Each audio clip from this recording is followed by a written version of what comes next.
PDN News Updates. Here is Jarek Sablon from our PDN Newsroom. This is brought to you by our sponsor, KFC Guam. A new electronic health record system that has so far cost the Guam Memorial Hospital Authority $5 million will have to be replaced again, and a replacement could be anywhere from $20 million to $60 million, officials said. It turns out the new record system is not fit for a facility like GMH, hospital officials told senators during last week's oversight hearing on the agency's finances. The system use was already delayed by the COVID-19 pandemic. GMH got the system in October 2022. With no funds identified to pay for a replacement, the hospital will have to continue to use the new system in the meantime, GMH Administrator William Perez-Posadas said. A new request for proposals will be issued so that vendors for a replacement system can be found, she noted. Since it was shut down in 2011, the more than 70-year-old former F.Q. Sanchez Elementary School in Umatec has sat abandoned, but the historic building will soon get a new life after a $3.5 million rehabilitation.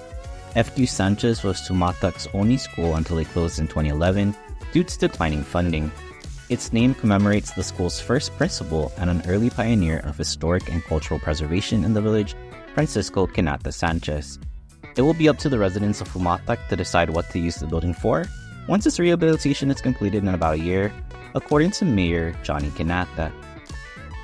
A new financial management system that replaced a 30-year-old one has been causing some challenges and delays for the government of Guam, but Lieutenant Governor Joshua Tenorio said these are expected whenever a big change is made.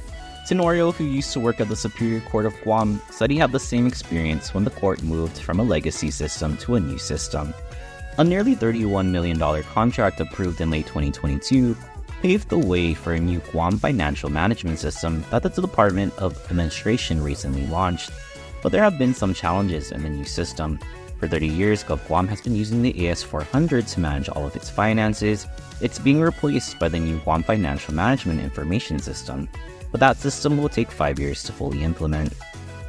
Senators will convene in an emergency session on Wednesday where they will weigh possible legislative solutions after the Office of the Attorney General temporarily withdrew its representation of more than 20 government of Guam agencies that it is currently investigating.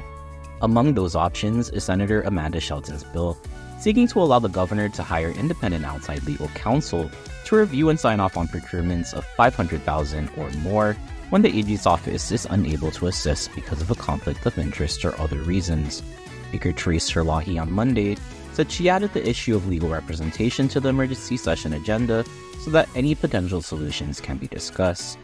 In a letter calling for an emergency session, the speaker said the Attorney General's withdrawal from legal representation of Guam departments and agencies in which the AG's office has active criminal or civil investigations have resulted in a threat to the welfare of the people of Guam.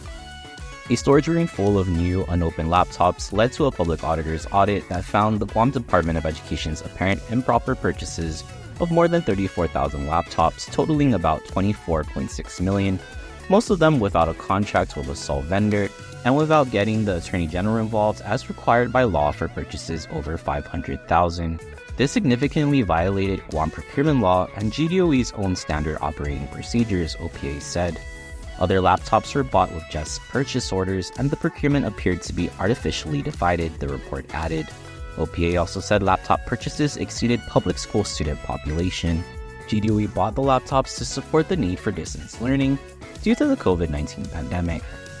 Residents gathered around Umatec Bay Monday to watch the reenactment of Ferdinand Magellan's landing on Guam. The solemn event commemorating Chamorro Heritage Day wasn't accompanied by the usual lively festival held next door.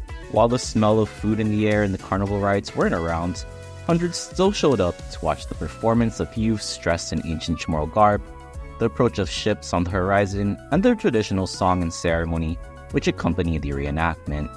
This year's Umatec Guam History and Chamorro Heritage Day Festival was cancelled due to damage to the festival grounds caused by Typhoon Moar and still awaiting repair, Umatec Mayor Johnny Quinata said.